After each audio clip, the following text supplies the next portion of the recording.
Hey guys, welcome back. This is part 2 of our 2023 homesteading plans, where we've been this past couple of years and then where we're headed in 2023. After I finished recording that very long video, I realized it'd be better to break it into 2 parts. So this is finally part 2. I did add some footage from throughout this past couple of years just on our journey, especially for people that are coming along that are new to us or new to homesteading. I just want that to be authentic. I want you to really see you don't walk into this life doing everything. You don't know everything, and you're constantly learning. You're constantly figuring out what works for you, for your property, for your animals, for your garden. And so that has been our journey, and I want people to see that. I want it to be documented for me. Those times when I get really disheartened and I'm like, nothing's happening, I look back and realize we've done a lot. There's been a lot of growth these last 2 years, and it's just one day at a time, sometimes 1 minute at a time. And sometimes we just have to sit back and rest and figure out, hey, that didn't work. Do we keep trying to do that differently? Or do we just scratch it and go on to the next thing? Because there is plenty to do in this life, and figure out what you're really good at and what you're passionate about. There's not a lot of time to do the things that you're not passionate about. And so really figure out what works for you and what you're passionate about, and find other people who maybe are passionate about other things and join forces. You are so much stronger together if you can find people and network and just really create a community where you all are contributing and helping each other grow and learn. And everyone's going to have different skills. Everyone's going to have different giftings. And sometimes I think our natural instincts, especially a lot of people who come into this homestead life, the natural instinct is to want to do everything by yourself. And that's not sustainable. We want to talk about sustainable living. It's not. And so I really want you to consider in this next year, who are your people? Even if you're not homesteading and you're just like, this girl's weird, I'm watching her show. Who are your people? Who do you care for? Who cares for you? Who are people in your life that are walking through this life with you? Because doing it all alone is not sustainable, and it will burn you out, and it's hard. And it gets even harder, I feel like, the older we get or the more children we have, it gets even harder trying to do everything by yourself. And it takes its toll, mentally especially, but physically, spiritually, it will take a toll. So I just highly recommend that. Anyways, enjoy. I do have a book review at the end of this one on a book that I absolutely loved, highly recommend. And I want to get it out, the review out, before February, because we're coming up on, especially in Central Texas, we're coming up on our indoor sowing season. And so I want to make sure that you guys have that book review, and hopefully you guys will be able to take the time to either go to your local library, which is a great resource.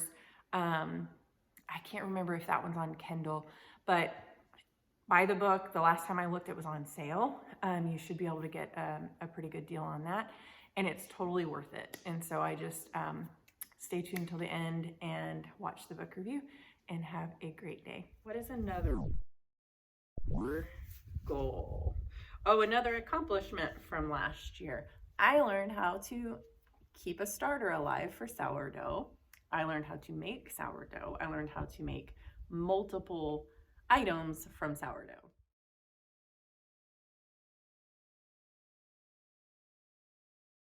So much like dairy, I was able to take something that is more nutrient dense, better for our bodies, and feed my family. So with the cow, with the milk, one of the goals that Daryl had when we did our newlywed game last year was ice cream, but we love yogurt. I've made so much butter. I learned how to make dulce de leche from Kate from Venison for Dinner. I would love to learn to make cheese this next year, real cheese. I know how to make mozzarella, well, kind of. Sometimes it's not good. Still learning. So that's something big that I want to learn how to do. And ice cream that my husband will eat. He's very picky. We have Bluebell here in Texas, and that's like the other love of his life. And so I want to learn how to make good ice cream that he'll eat. We have, gosh, how many rattlesnakes did we have this year?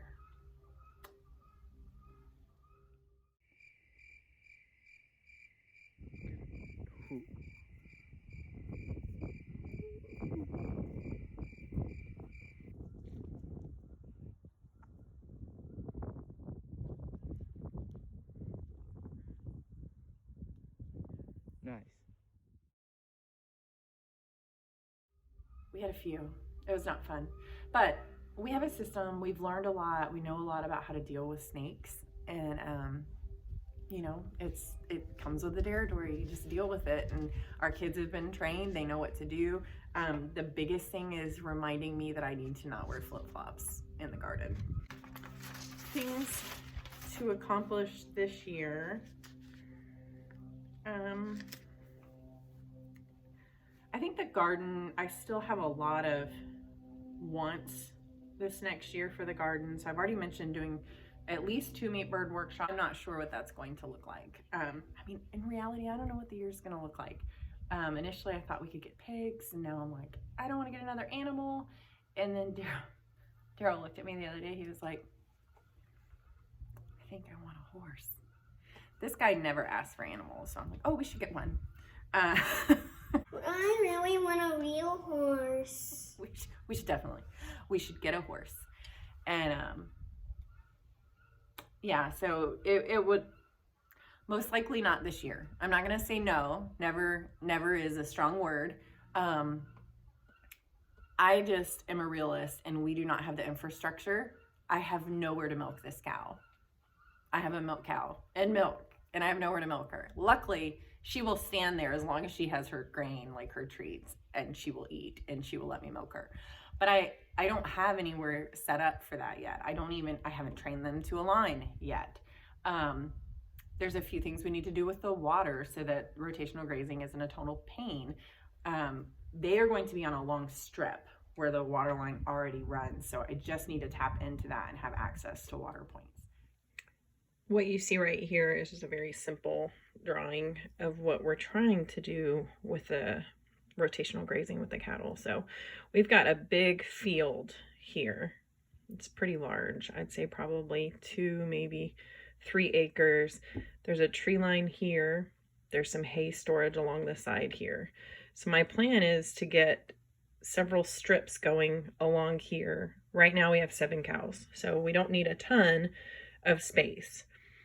So in this area, before this tree line, I want to set up access points for the water. And initially, we're most likely going to need to be feeding hay. So my thought is have the water here, have the hay over here maybe, so that they're moving across that pasture, because that means urine and manure. And that's going to fertilize it, spread seed from the hay, and then also keep it watered. And then moving them, I'm sorry, it's not staying focused because my pen is in the way.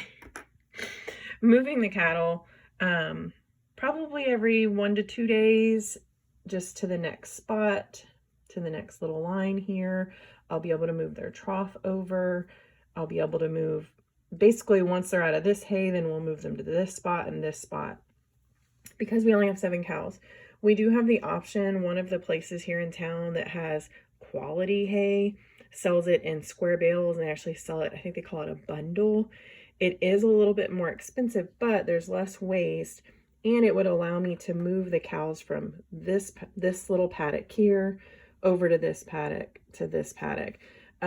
pretty simply, without having to worry about, right now we're using those really giant round bales, and those take about, our girls can get through one quickly in about 6 days, but most of the time it takes about 10 days for them to get through a full round bale.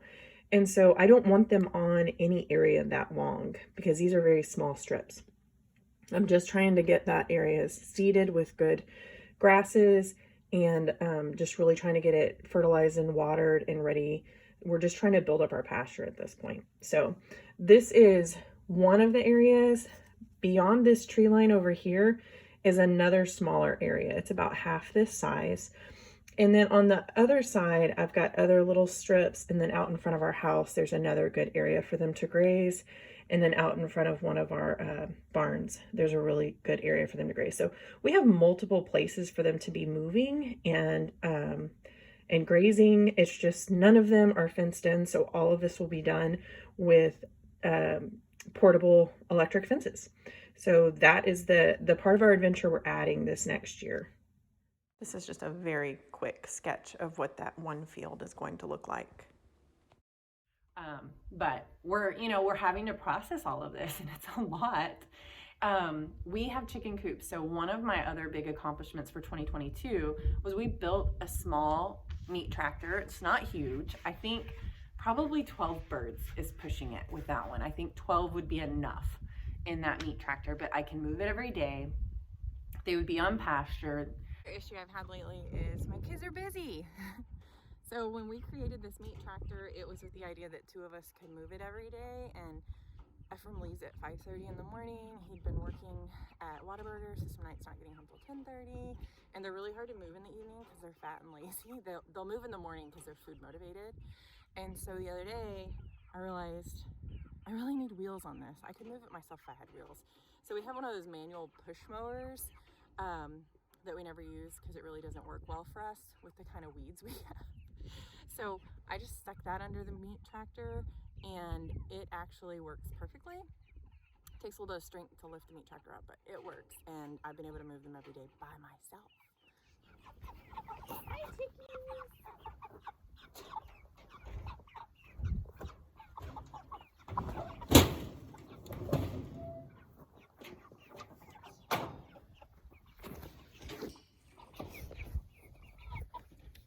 Hi, chickies! You ready?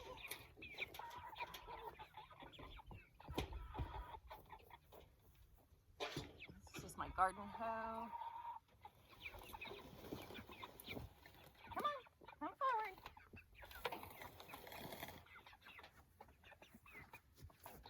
Yeah, almost there, almost there.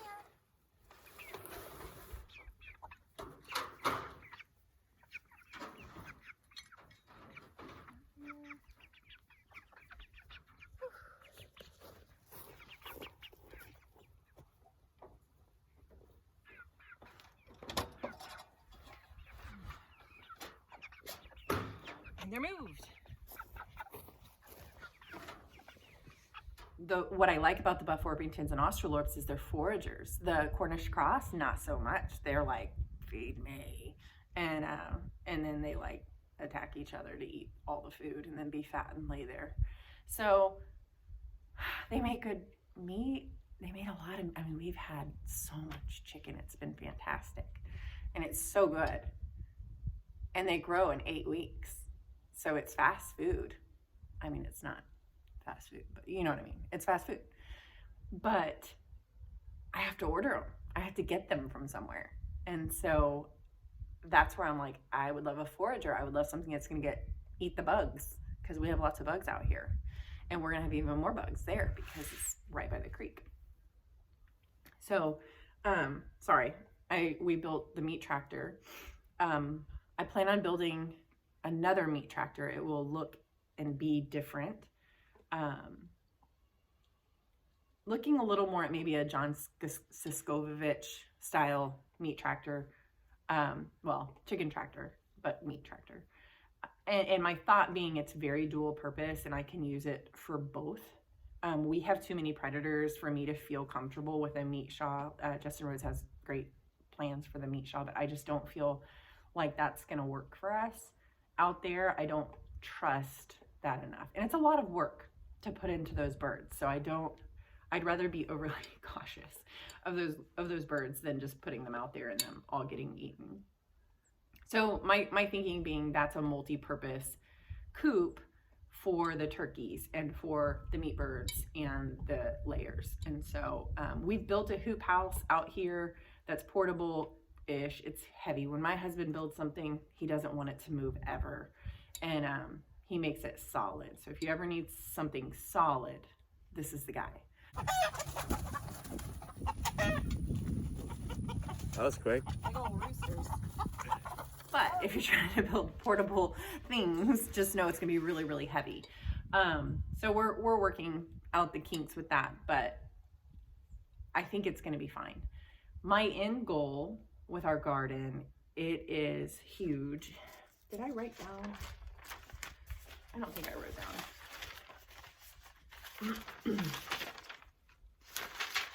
I did not. I have it, I think it's on my phone.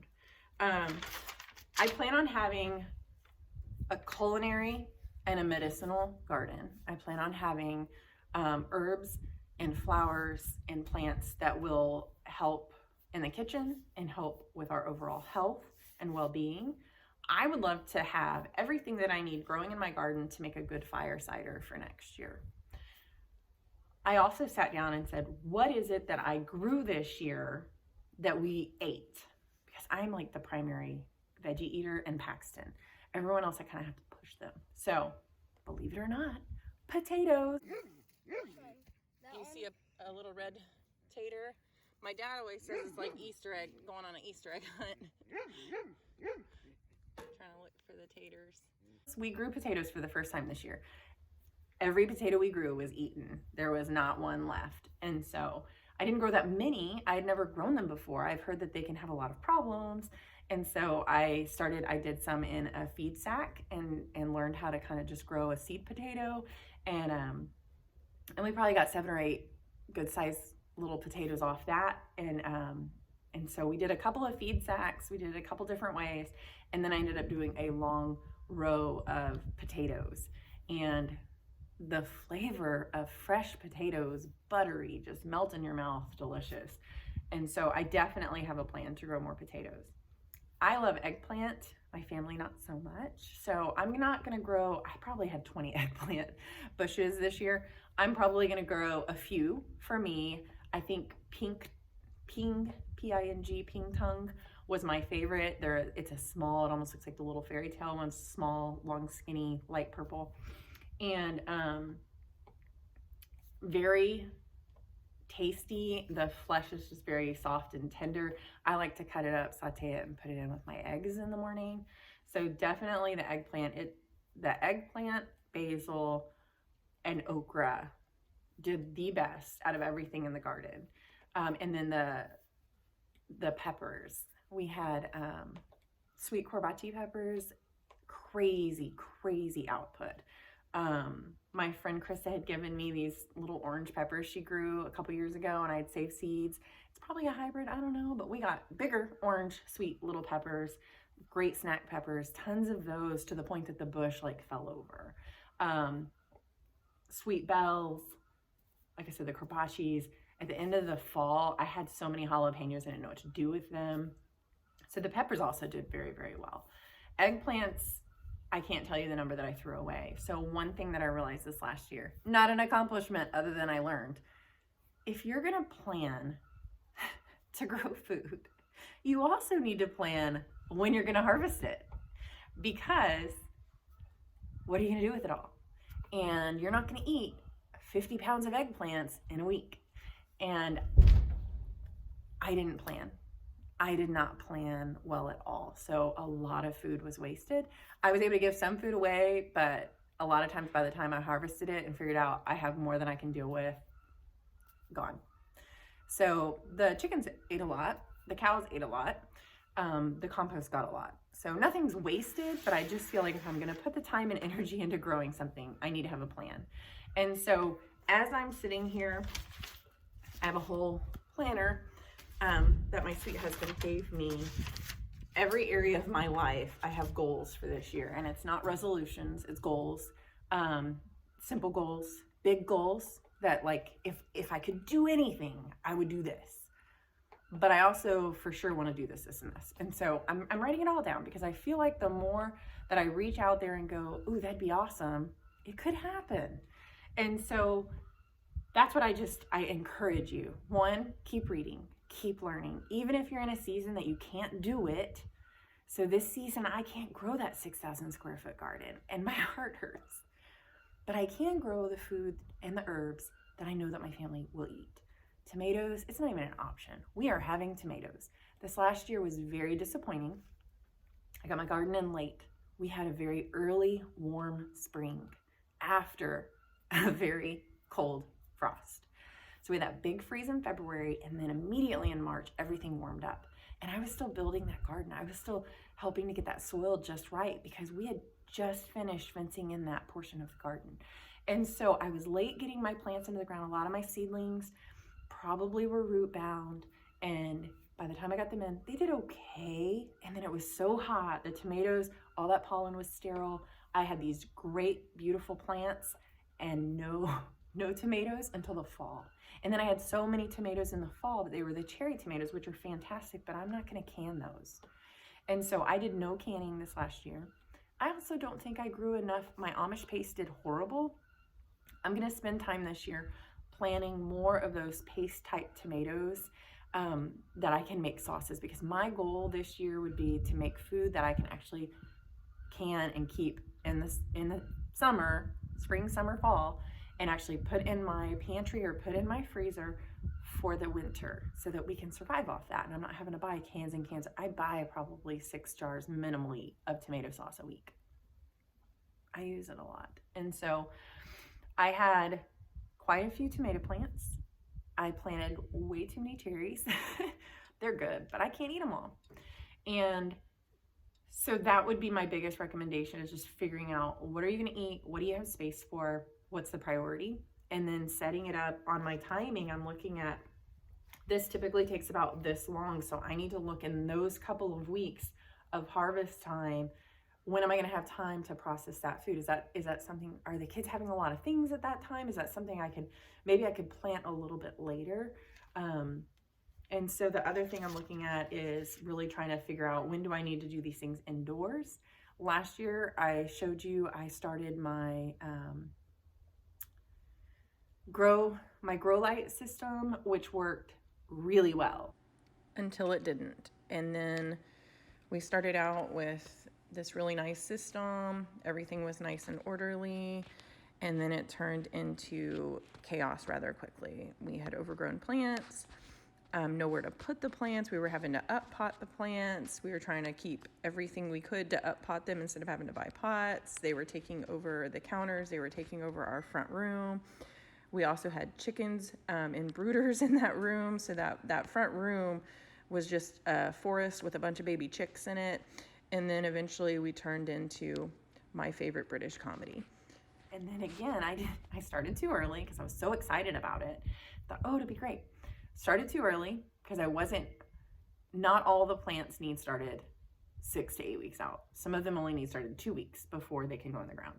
And I started way too many because I didn't think that they would do well, because in the past, when I'm trying to grow them in the window, they weren't doing well. Grew way too many. I was giving plants away. Some of them, they weren't really leggy, but they were root bound. They were in these tiny little cells and just they were survivors, I guess, but they were not the most healthy of plants. So this year it's really, for me, timing it, putting them into my grow light system when I need to, putting them into the ground when I need to, or selling them, getting rid of them. State of Texas, if you're going to sell plants, you're supposed to have a permit. Yeah. Any way to make money, any reason's good. So we had a plant and seed swap last year, which was huge. I'm not gonna say it was a huge success, but it was huge for me because it was an outreach to the community, and I met some really neat people that are very interested. I think we're planning on doing it in February again.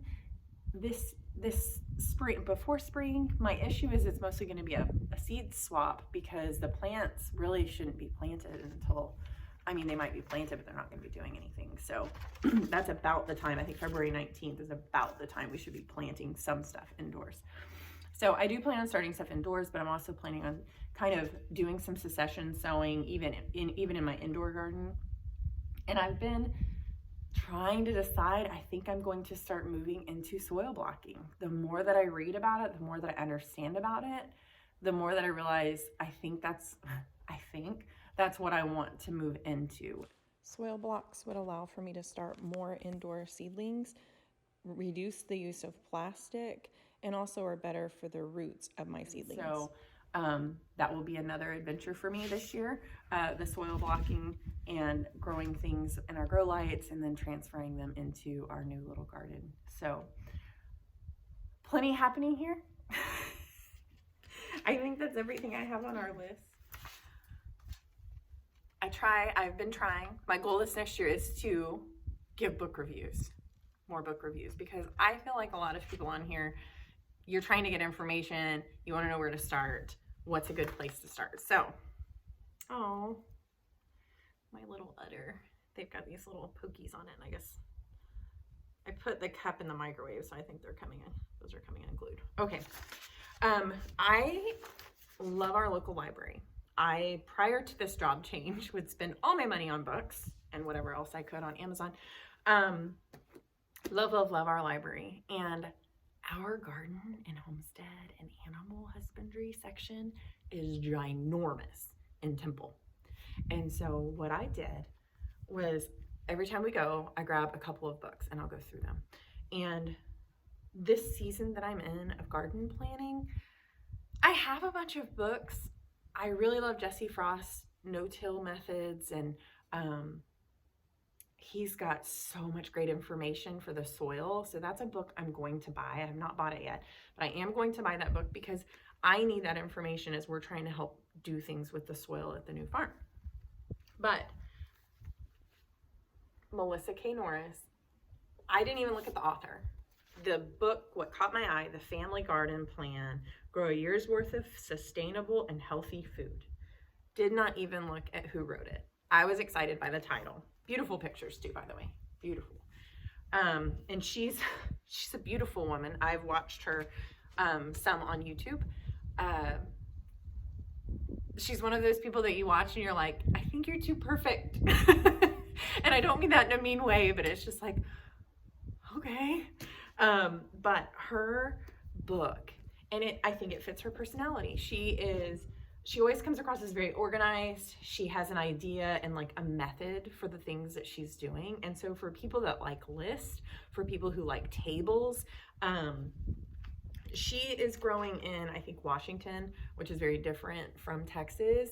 But she even talks about that. Like, the fun part about gardening, you get to pick these things. She talks about, hey, so I'm in this grow zone. This is what we're doing. This is my last freeze date. So I have this much time. You need to think about what is your last freeze date? What is your first freeze date? And how much time do you have to grow? And that's most of the people that we read. They're going to tell you that. But she's got beautiful pictures, of course. She goes from what is planting your food crops. I don't know if I can read you the table of contents to kind of let you know.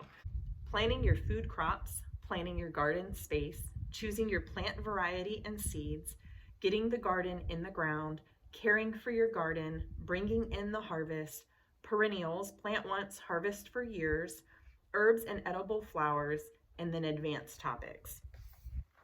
The only thing I don't like about this book, and don't judge me, she calls soil dirt.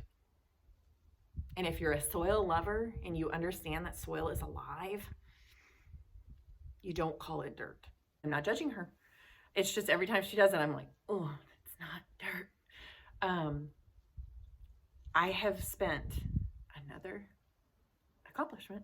I've spent hours studying what it means for our soil to really be alive and what is needed in our soil for food to grow well and for plants to grow well, for our forest and our trees to grow well. Dr. Elaine Ingham has a soil food web school online. A lot of her classes are free. She does have classes that you can pay for, trainings. It is intense and smart. And sometimes I'm like eyes glazed over. And what I love about YouTube and these videos, I can pause them because my head can only handle so much. I listen to these people and they are so smart and I feel so dumb. And I'm just gonna keep feeling dumb until I get it because it's that important. And it has a lot of the practices of regenerative farming. And so I have goals this next year. I wanna learn how to vermicompost, like really how to vermicompost. I tried before, failed, they all died. I buy beneficial insects. I put them in my garden. I try not to kill any of the insects. I just try to bring more good ones in than bad. And I learned how to use trap crops this year. Those trap crops, that blue Hubbard squash, holy moly, all the cucumber beetles and all the squash beetles loved it. I'm not going to say they left my other things alone, but they were more on that than they were on anything else. And so learning all of these little tiny minute skills that don't seem that important, but they all add up to making you more successful at growing food. And I just took a huge bunny trail, didn't I? From, hey, I love Melissa Norris to, let me tell you about soil. I have been a nut for a year about soil and all that I can learn, and just, I feel like a little kid in science class, just like I did when I was in 3rd grade, you know, or the first time I looked at a microscope. The first time that we dissected something and I actually saw the insides of it. And I know that sounds crazy, but I was like, oh, that's how that works. Like touching, feeling, smelling, like all the things. That's what I love about this life. I get to do it. My hands are dirty and dry almost every day, but I get to do it. And I know the animal that I'm putting on my plate, and I know the life that it had, and I know the food that I'm growing, and I know what went into that soil. I know what went into that plant, and I know it's the best that I can do. It's the best that I can do and the best that there is. So, what I was saying, I love this book. And it is helping me plan our garden, even though it's a 300 square foot garden, because she doesn't just talk about the right now. That garden that I'm planning a season, and then I'm planning a future. And so this book has been extremely inspirational. I highly recommend it. I keep telling my little sister about it. I'm like, I'm gonna buy it for your birthday. It may not be the book you want, but I'm buying it. I definitely think it's worth it. So that is The Family Garden Plan, Melissa K. Norris. And just take it one section at a time. I want to learn how to do compost teas this next year. I want to learn how to keep bees. I have no plan of getting bees in 2023. Mark my words, I have no plans of getting bees. But we have beekeeping classes with our extension services. So I'm going to sign up for a class. Got a friend out in Salado. They can't have cattle. There's some reasons they can't have cattle, but they have land. They want an ag exemption. We're talking about growing bees. So I said, let's go do this together. So we're gonna do a class together. Hopefully I can take you guys there. I have a very close friend who has been raising bees for years. And when I asked, I was like, hey, I would love to one-on-one, just could you mentor me? I don't know if I wanna do bees, but I'd like to spend the next year learning. And he said, he's like, it's expensive, and I lost 2 hives last year with this drought. I just don't know. Like, he didn't even seem at all excited about teaching me. I think he's kind of down and depressed over how bad things have been. And so again, back to rotational grazing and growing good pastures and having food for our bees so that we can have bees and honey. But those are all my big goals. And I hope to take you guys along for the ride.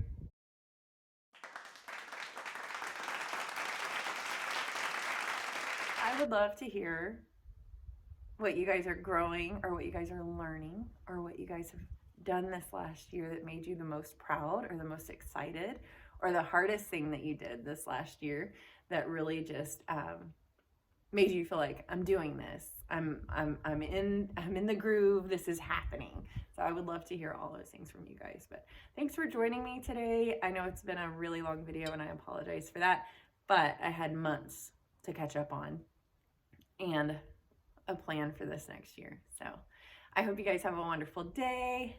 Please tell your dog I said hello. 2023.